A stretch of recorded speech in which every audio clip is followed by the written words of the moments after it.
A historic day in Israel. A sigh of relief went over this entire crowd when these last bunch of hostages was seen. Today's celebrations and questions about what comes next for Israel and Gaza. I'm Carolyn Beeler.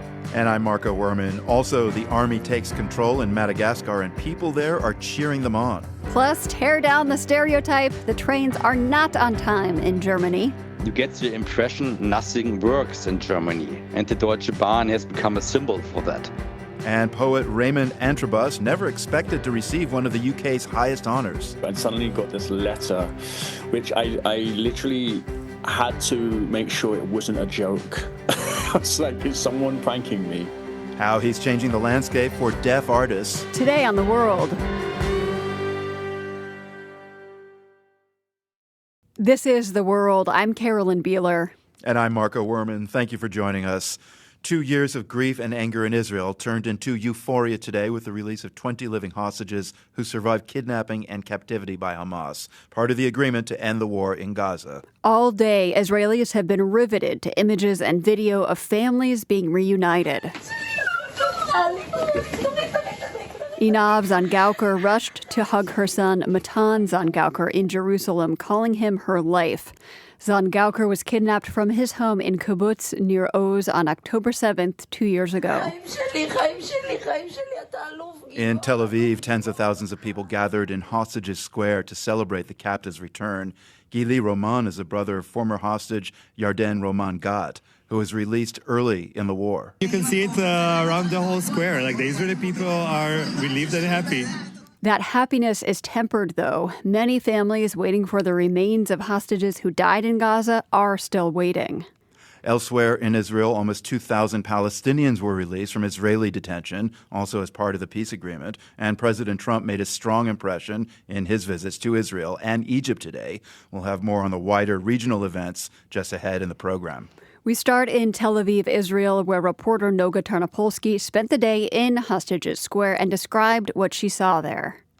Many of these 20 hostages, when they were brought from the military base to which they were taken in southern Israel, just across the border, to hospitals in Tel Aviv, they came in choppers and they dipped over Hostages Square.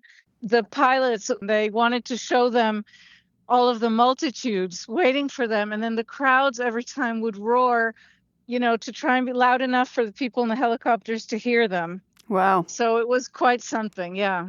You have told us that the stories of these individuals, these hostages, have been almost the singular focus of the Israeli public over the past 2 years. Can you describe the change in public mood that you are seeing today? Yes, it's very complicated. So on the one hand, the matter of the hostages, this open wound of the hostages, was a real miscalculation on Prime Minister Netanyahu's part. For Israelis, it was almost impossible to breathe as long as Israelis were still being held in Gaza by Hamas. And it became an obsession, really a singular focus, like you just said, whereas the government clearly was perfectly happy to move on. And Prime Minister Netanyahu redefined the aims of the war, meanwhile, was happy to move on also diplomatically. It was the Israeli people that didn't let him do it. And what you heard today from those people was like a nationwide sigh of relief. Truly difficult to describe, a reduction of tension in a way that's very difficult to describe. I don't think I've ever experienced something like this, but a sigh of relief went over this entire crowd when the sight of the first freed hostage, of these last bunch of hostages, was seen. But it's very complicated because there are still 28 hostages who did not survive captivity. Right. And whose whereabouts are not fully known. And today what you felt was sort of a crack in this unified force that we've seen for more than 2 years of the hostages' families, speaking always as one, even when it became clear that some of their loved ones were dead. Today, the fact that some of them got living children back and others just fell silent, you could feel this massive public movement begin to, evaporate. Those hostages who died in Gaza, the 28 bodies, some are starting to be returned back to Israel. What do we know about the transfer of those remains? It's already a stumbling block, and it's a serious stumbling block. And so, very quickly in this same day of really expansive joy, exuberance, we're already beginning to see what the problems are. They didn't even take a day for them to begin arising, and this could be a major problem. Now, President Trump arrived in Israel today and was received as the hero who made this hostage release happen. How did the parliament and public celebrate him today? This was also an astonishing moment. For one, it felt like a political rally in the parliament. It did not at all feel like a state occasion. And one of the reasons for that is that the prime minister had really seeded the entire parliament with party operatives from his Likud party. And he wanted this rah-rah atmosphere to counter the bad impression made 2 nights ago when there was this huge rally in Tel Aviv and 100,000 people booed Netanyahu. So in an attempt to counter that bad impression, the parliament was turned into some kind of a circus, and Donald Trump really played up to it. But, again, there are cracks showing. Within the Knesset, Trump was received as a conquering hero. Outside the Knesset as well, Israelis are immensely grateful to him and are persuaded that without him, this deal wouldn't exist and the hostages would probably never have emerged. But here in Hostages Square, when Donald Trump mentioned Netanyahu's name positively, again, the entire square erupted in boos. Tell me more about how Benjamin Netanyahu, the prime minister, is being seen today specifically. It's such a particular day.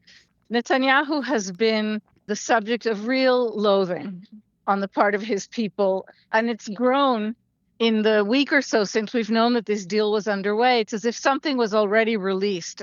Anger at Netanyahu, in particular, the accusation that this deal was on the table in March of 2024. This is more or less the deal conceived of by the Biden administration, and so many people have died since. So he is not in a good place. But then today, you saw him in the Knesset, radiant, almost childlike next to Trump, basking in the compliments.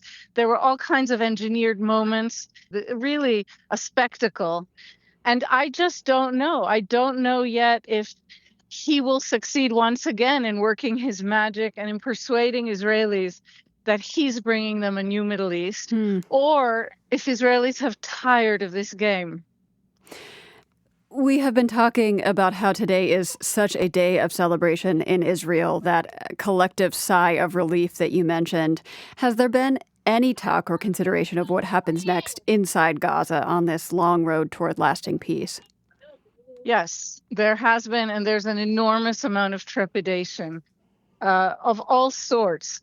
Trepidation about how, in fact, will Hamas disarm, fears about who may take over there, and the fact that Israel is pulling out when there's no enforcement mechanism for the disarmament. There's an enormous amount of empathy still for the families of the hostages who are dead and whose remains have not been brought back.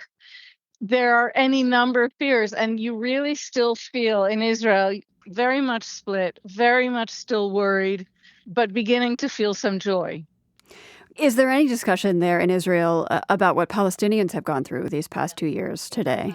Very, very little. And I have to point out that it was Donald Trump who brought up the plight of the Palestinians several times today in the Knesset. And I really noticed it because I can't remember how long it's been since anybody brought up the lives of Palestinians in the Knesset. There was also a small incident. 2 members of Knesset put up a small banner that read "Recognize Palestine" while Trump was speaking, and they were immediately kicked out of the plenum. But it's very rare in Israel these days. Reporter Noga Tanopolsky in Tel Aviv, Israel. In Gaza today, many Palestinians returned to their former homes and neighborhoods only to find widespread destruction after 2 years of war. But there were also celebrations as authorities in Israel released nearly 2,000 Palestinian prisoners and detainees. Meanwhile, President Trump took part in a summit in Egypt where he declared an end to the war in Gaza and talked about a new dawn for peace in the Middle East. The World's Matthew Bell reports.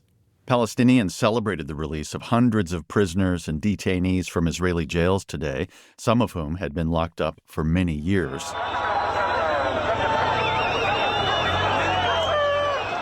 It was a joyful and chaotic scene outside the city of Ramallah, where prisoners stepped off Red Cross buses and into a massive crowd of people.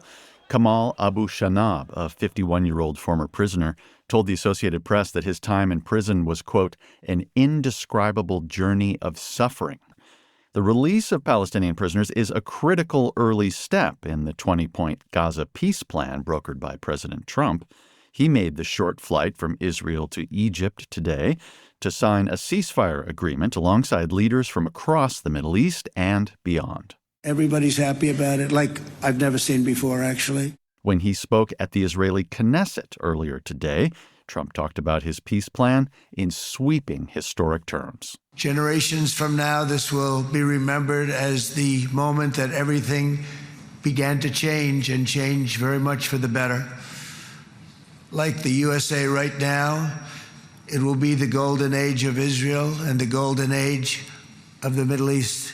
One of the two parliamentarians thrown out of the chamber during Trump's speech today was Ofer Kasif from the left-wing Hadash Ta'al party. He was ejected after holding up a sign that said, "Recognize Palestine." Speaking on the phone from Israel, Kasif told me that he's thrilled about the end of the war in Gaza and the return of Israeli hostages. But he also said he has zero faith in President Trump's vision for forging real peace in the Middle East. First of all, I don't know what his vision is, because he may change it by the minute, not even by the day. One day he's talking about a Riviera on the coast of Gaza and that all Palestinians should be permanently removed. And 10 minutes after, he's saying that nobody is going to be expelled. So I don't know what to expect.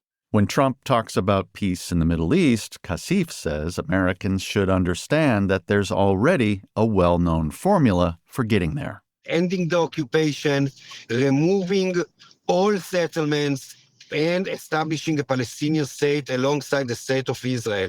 That's the only way to get there. No other way. President Trump said today that the next phase of the Gaza peace plan is being negotiated already, and there is still a lot to be worked out, like delivering humanitarian aid into Gaza, setting up an international stabilization force, disarming Hamas, reforming the Palestinian Authority, and the to-do list goes on.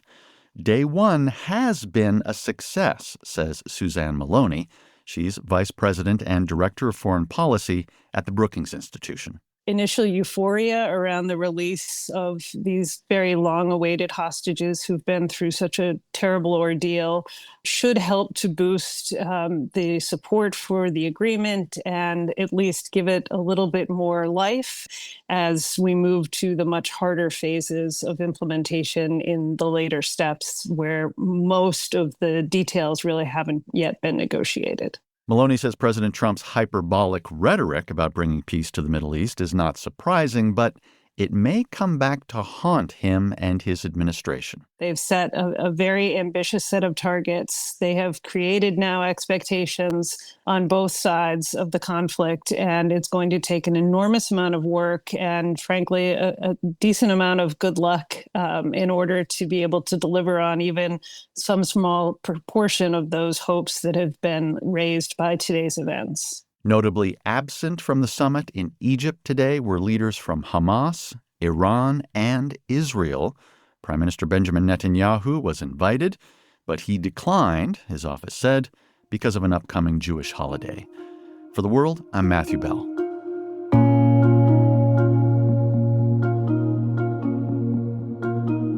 A military coup is usually cause for alarm. Just ahead, why some protesters in Madagascar are cheering the actions of their military this week.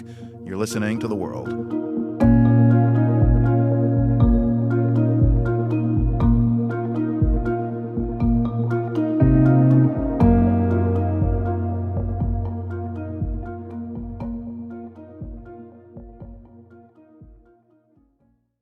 This is The World. I'm Marco Werman.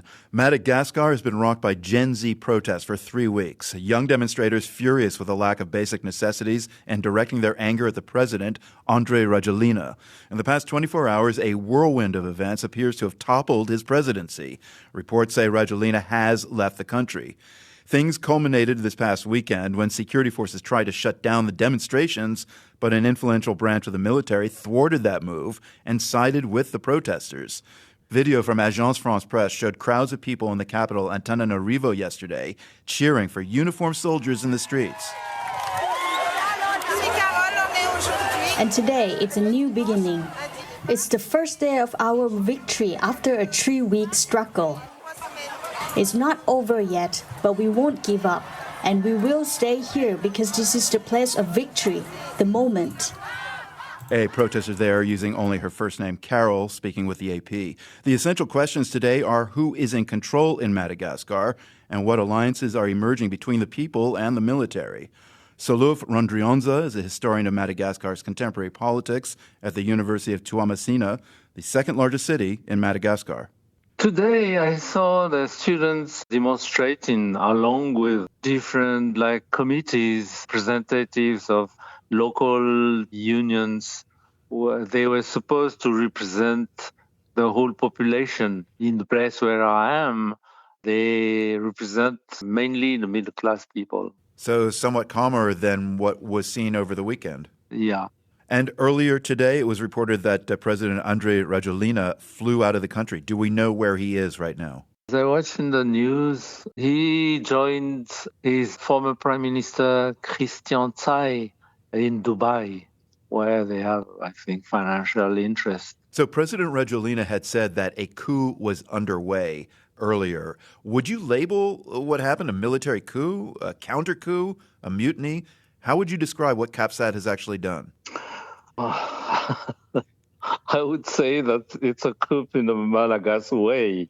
The CAPSAT just protected, they opened the way to the Place de la Démocratie, which is a symbolic public square to the protesters. That was the kind of signal of the victory of the protesters.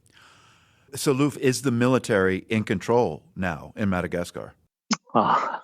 It's not that clear. The armed forces, by the armed forces, I mean the police forces, the army itself, and very powerful gendarmerie. They are divided. They are rivals. No one wants to be the cause of general fighting among the armed forces. So they decided everybody stay at its own place. So it's impossible to say that the army per se is controlling the country. They just, for the moment, are sure that they will impose civil peace. You are sure that they will not use lethal weapons and violence to do that. Are any of the Gen Z protesters concerned about what might happen if these soldiers from CAPSAT, if they stay around and hang on to power? I think that they won't stay by their own to power, the military people, I mean. They will be helped by the political parties and they will promise that there will be a democratic election this time, free and fair election this time, and so on and so forth. And that will maybe happen. The Gen Z, I've seen them on the TV. They are so young, 12, 20. It's, the TikTok generation. They don't read. They are very, very naive, I would say. Well, I was going to ask you about that. I mean, activists as young as 12 years old, if you see them as naive, what does that portend for the future? The movement is going to be swallowed by the system. Well, this movement getting swallowed by the system is surely one outcome, and we should say the situation in Madagascar is still unfolding. But in your view, does this movement have a chance of making real change in Madagascar? For the moment, we don't know where is it going. Maybe we could witness a real social revolution. Social revolution in the sense that the majority of the population will be in command of the society instead of this patriarchal and gerontocratic system. Saluf Rondrionza is a historian of Madagascar's contemporary politics at the University of Toamasina in Madagascar.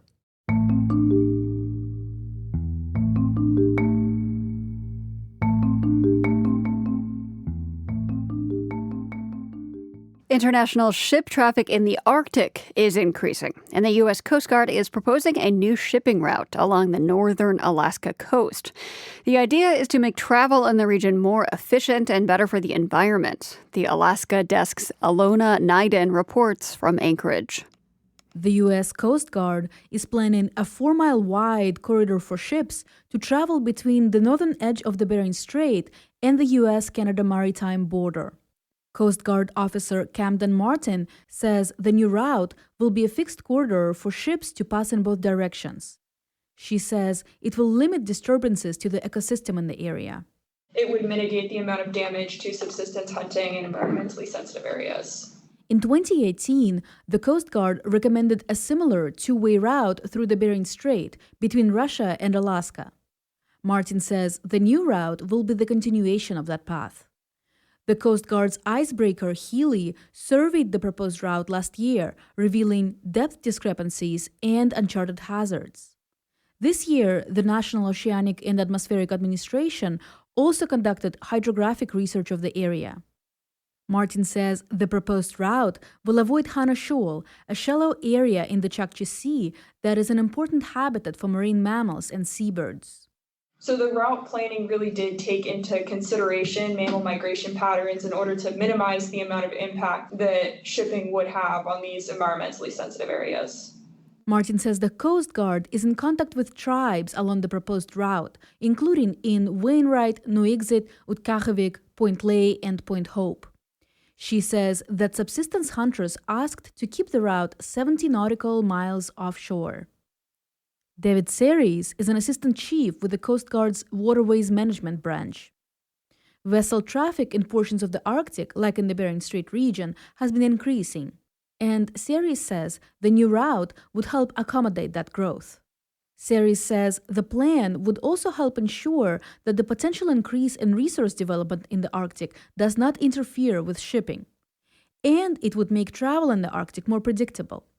Right now, he says, people might be avoiding the area, wary of uncharted shoals or higher insurance costs.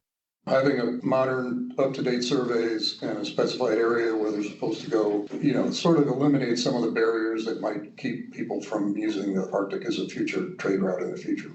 The Coast Guard has been accepting comments from the public and tribes. Once the draft has been finished with revisions, they hope to take it to the International Maritime Organization that meets in spring. For The World, I am Alona Naiden, Anchorage.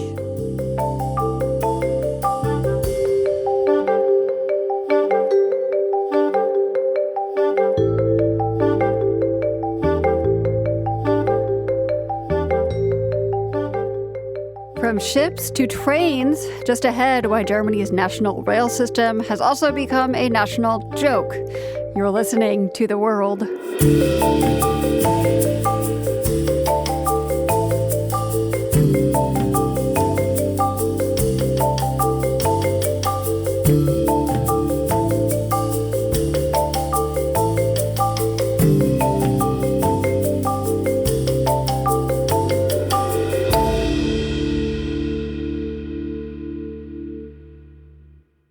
This is The World. I'm Carolyn Beeler.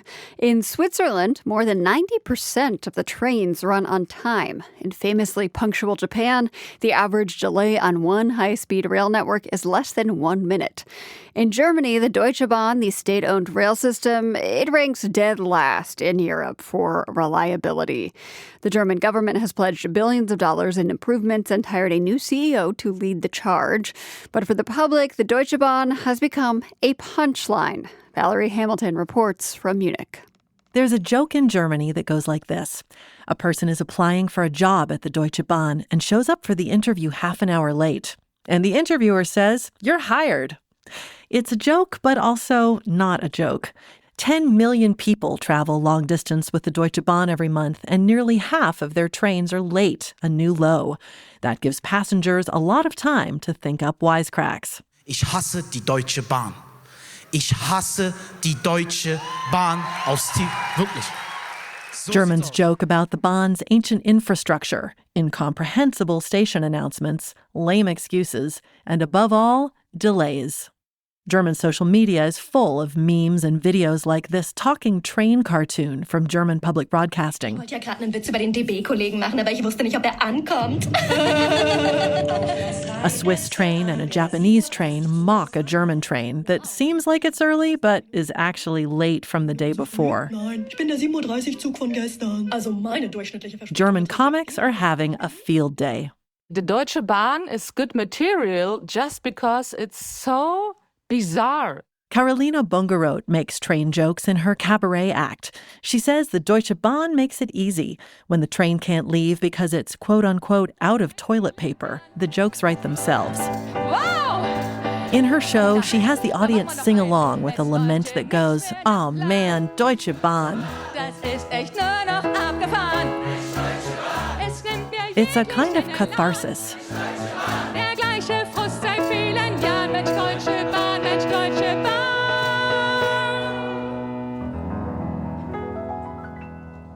The people come up after the show and tell me, oh, and this and that happened to me, and it's unbelievable. And these are just points where you only can laugh. The Deutsche Bahn wasn't always a punchline. As Europe's largest railway system, it used to be a source of national pride. But after German reunification in the 1990s, the state railways of East and West Germany merged to form a state-owned but profit-driven company that focused on everything but passenger transport. Tracks and trains fell by the wayside, along with the investment and maintenance to keep them moving. By the time the Bahn admitted it had a problem within the last decade or so, the jokes were already flying. Nowadays, even the Deutsche Bahn is telling Deutsche Bahn jokes.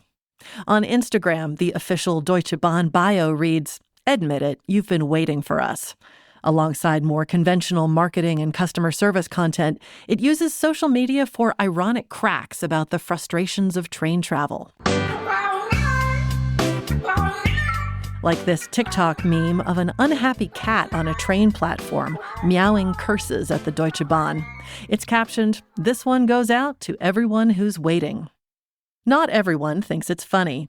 Volker Toms is editor-in-chief of the trade magazine Com, which covers German corporate communications. He says Deutsche Bahn's laugh with them social strategy won hearts and minds for a while, but now even fans are running out of patience. Many people have realized the situation is too bad. You shouldn't make fun of your clients and customers and passengers. You need to solve the problem. The problem is bigger than running the trains on time. To meet its climate goals, Germany has to get more people out of their cars and onto the train. But bad news about the Bahn is driving them away. And as German politics wrestles with the far right, Tom says it's not a good time for a symbol of national pride to turn into a state-owned national joke. I think it has an impact also in the way how we trust the political system. You get the impression nothing works in Germany, and the Deutsche Bahn has become a symbol for that.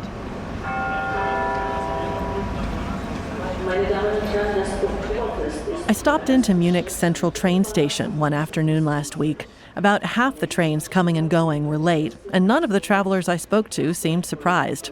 Arlette Robert Vassi was catching a train to Berlin. Oh, it's very stressful. You never know what time you're going to get at your destination, which is really annoying. Even she has a Bahn joke, this one about the challenges ahead for the Deutsche Bahn's new CEO, Evelyn Palla. As far as this passenger is concerned, Palla's got one job. A good joke about the Deutsche Bahn is the woman who's been hired to just make the trains on time, and that is literally her job post. Deutsche Bahn turned down my request for an interview through traditional channels, so I reached out on Instagram, asking the social media team for a favorite Deutsche Bahn joke. So far, they haven't answered. But maybe that's the joke? Like the rest of Germany, I'm waiting for the Deutsche Bahn. For The World, I'm Valerie Hamilton, Munich.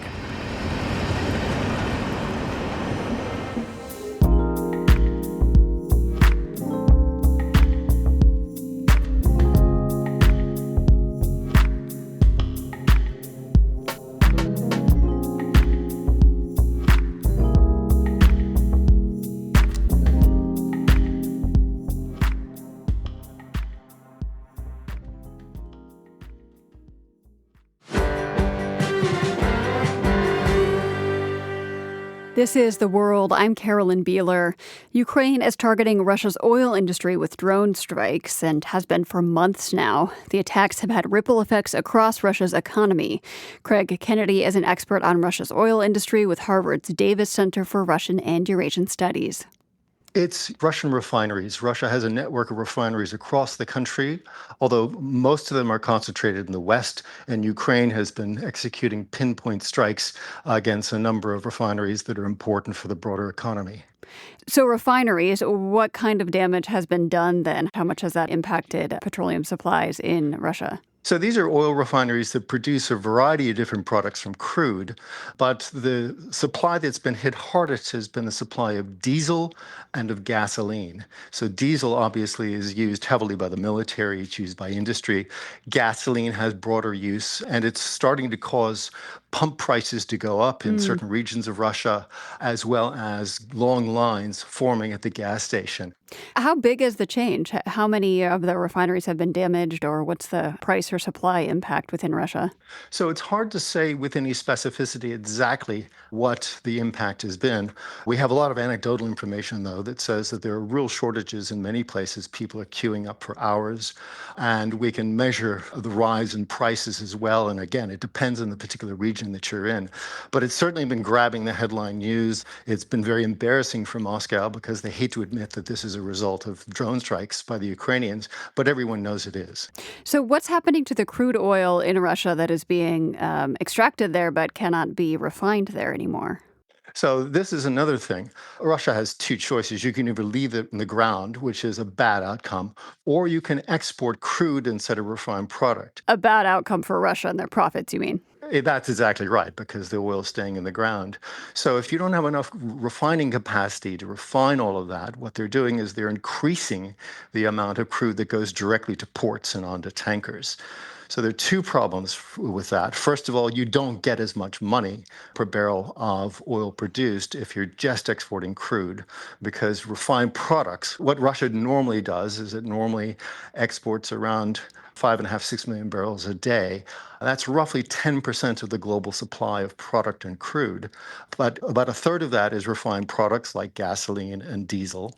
And the other 2/3 is crude. Now they're having to export a lot more crude and less refined product. In fact, they've even put a ban on exporting gasoline and diesel to try and keep more in the country. Oh, interesting. Shore up domestic supplies. Exactly. It's gotten even worse. They're now importing gasoline from Belarus, and they recently dropped tariffs to try and get gasoline to come in from places like China. So this is very unusual because Russia, being one of the world's largest oil and gas producers, is suddenly having to import refined product to keep people at home from getting really upset.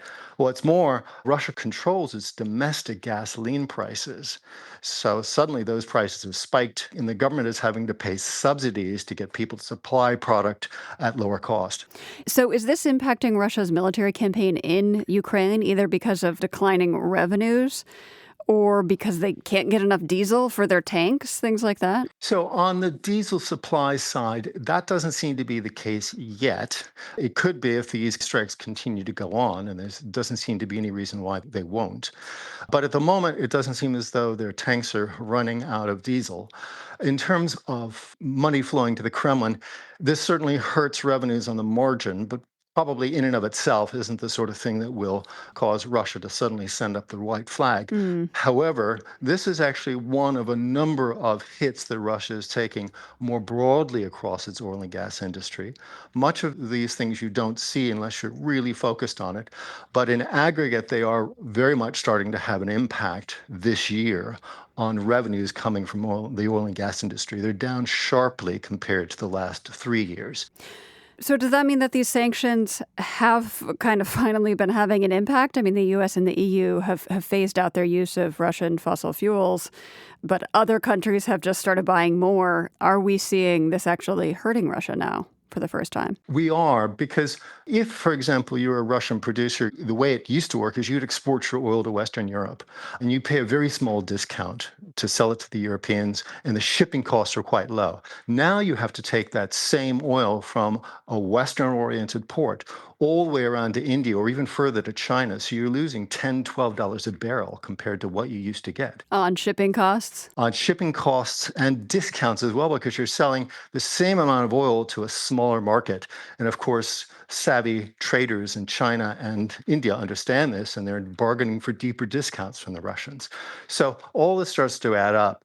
But the things we don't see every day as well, and that's the ban on technology. The Russian fields are not what they were 20, 30, 40 years ago. They're far less efficient. Oil and gas fields, you mean? Exactly. They require much more advanced technology to be able to maintain production at current levels and to keep costs down.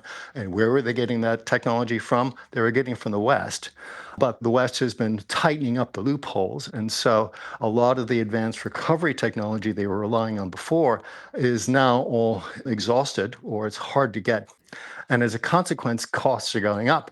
And so the Russian oil producers are going to the Kremlin now and saying, we need a tax cut. Otherwise, we're going to see our production start to fall and our costs go up even higher. Interesting to think those other sanctions are impacting the oil and gas industry significantly. The U.S. has also tried to apply pressure to those importing Russian fuel, like India, by ratcheting up tariffs. Is that showing an impact? Is that being effective?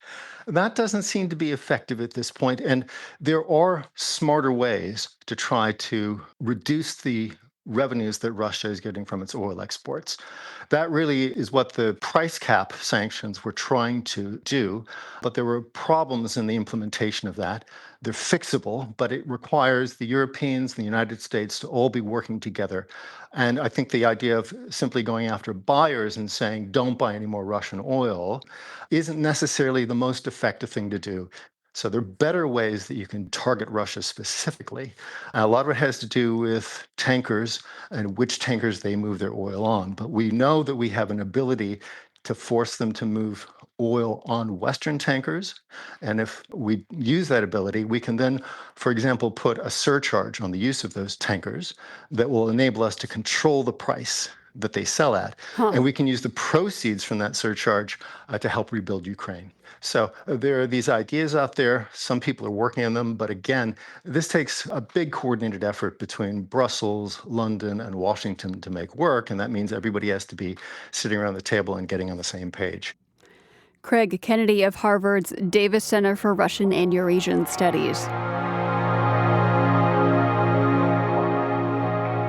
The World is produced by GBH and PRX, broadcasting weekdays from the Nan and Bill Harris studio in Boston and from the Department of Communication at UC San Diego. Find us online anytime at theworld.org and find our original reporting on YouTube. That's also where you can subscribe to our new channel there. I'm Marco Werman. And I'm Carolyn Beeler. Join us back here tomorrow.